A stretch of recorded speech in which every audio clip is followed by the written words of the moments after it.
Hey, it's May 11th, and we find ourselves in 2 Samuel chapter 10, as well as 1 Chronicles chapter 19 and Psalm 20. Now, when you have a problem, where do you turn first to solve it? Do you turn to God? Or do you try and fix it yourself? Or do you count on someone else to come to your rescue? Whatever the answer is, keep that in mind as we look at today's passage.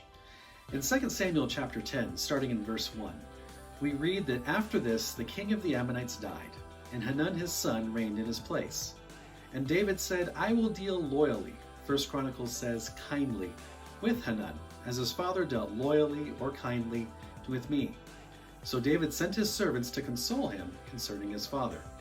But in verse 3, we read that the princes of the Ammonites were paranoid, and they convinced Hanun that David sent his servants to search the city and to spy it out and to overthrow it.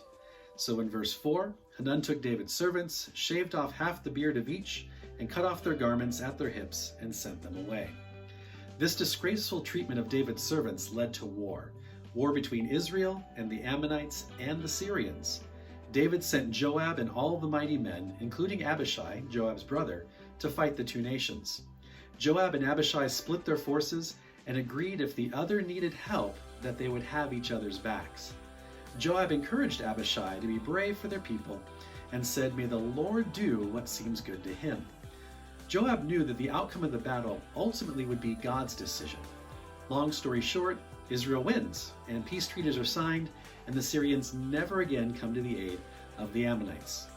Psalm 20 is a psalm of David, and it's a ceremony that would have taken place before a battle like this. It prays for God's help and affirms their confidence in and dependence on God.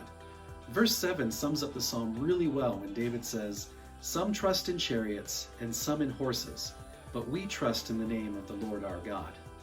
So what can we take away from today's passages? Who is it that you trust in?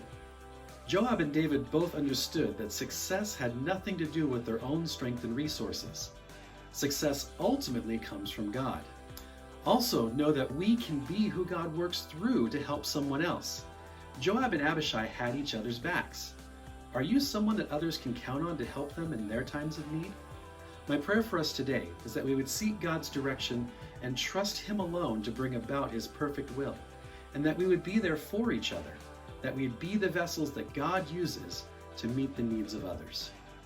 If you haven't done so already, please download our Through the Bible reading plan at aspericommunitychurch.org/throughthebible. Thanks for watching, and I hope to see you again soon.